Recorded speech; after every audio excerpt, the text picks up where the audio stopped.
If we can assume that the theories of capitalism were concomitant on the success of the Industrial Revolution,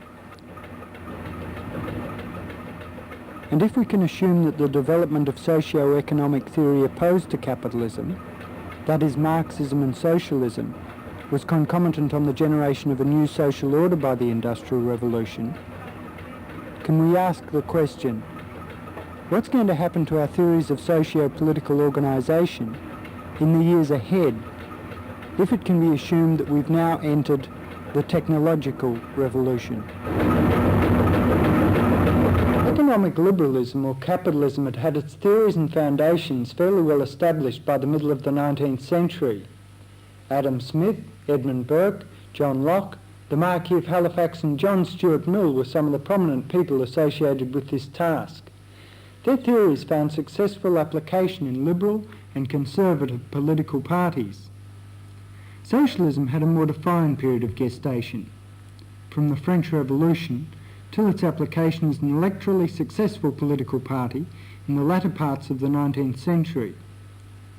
Marxism, as a variant, didn't become acceptable until well into the 20th century.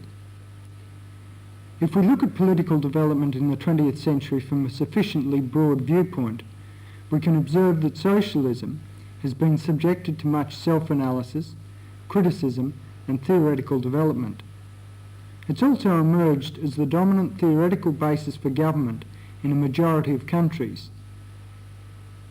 Capitalism, on the other hand, has not been subject to much self-analysis. It has developed little in theoretical study, but it has expanded in practical economic application through business enterprise in free society. In the shrinking free world, it has maintained an overall ascendancy over its opponents, but its policies have reflected the influence of socialist thought through the growth of the welfare state and the drift towards more government intervention in social and business life.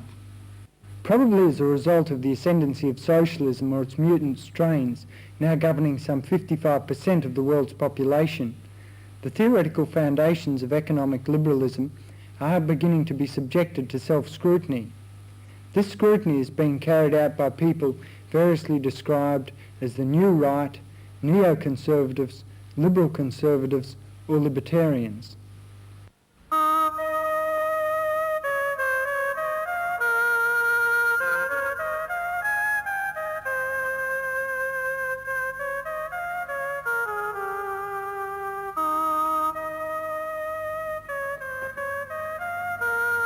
As I've indicated in the introduction, the development that we're looking at has attached to it a number of names. It perplexes me as to which is the most suitable name to use in the explanatory parts of the program. Some names, neo-conservative for example, are unacceptable to those who call themselves libertarian, and libertarian itself is unacceptable to those who call themselves Whigs or classical liberals. So with some license, I use the term New Right, but as we proceed, you'll find it's far from a satisfactory compromise. The emergence of the New Right is an interesting phenomenon. If it continues, it should make for fascinating politics in the decade ahead. One commentator, Greg Sheridan, put it like this in the Bulletin recently.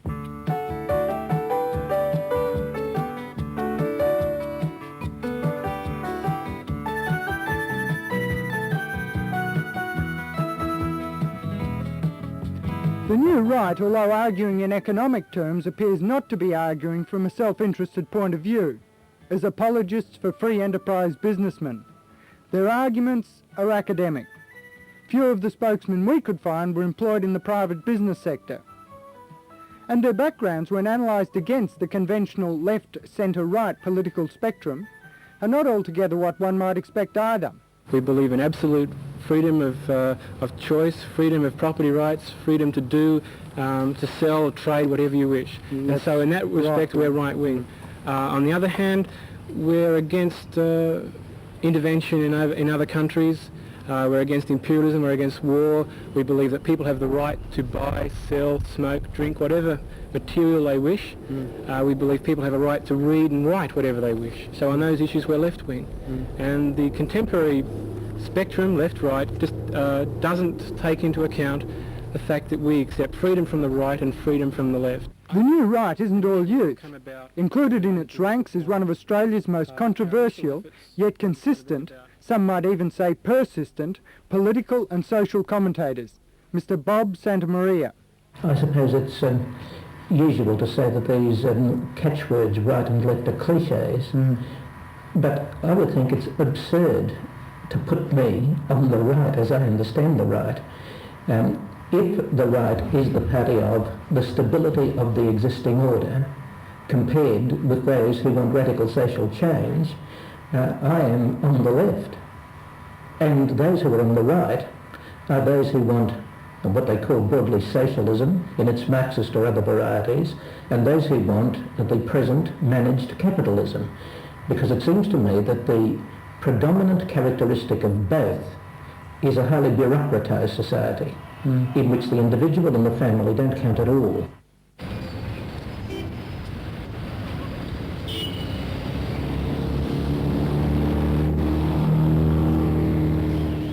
Whether we like it or not, in this age of slick advertising, we're each carefully categorised according to our buying habits, lifestyles, religious affiliation, education, voting habits, as well as a host of other parameters.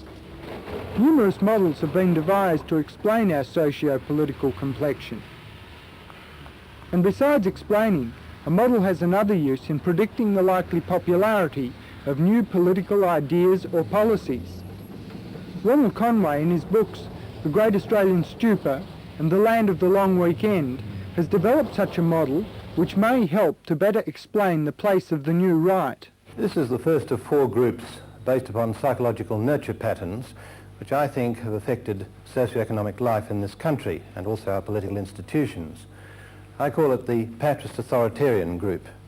It represents those people in society upholding traditional laissez-faire capitalism, who believe that social merit and power is based on the possession of wealth and the possession of expertise which can be bought by wealth.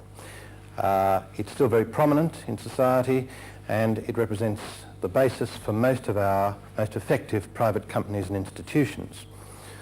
On the other hand, we have here what I term the patrist conservative social group. This group is much more concerned with what a person is than what they have. They're concerned with traditional Christian values insofar as they still survive among us. It believes in the family and the values originating from the family, and in personal affinities as the basis of a just political order. It does not believe in huge power structures. It might be described as one of the groups that believes in its own quiet way that small is beautiful.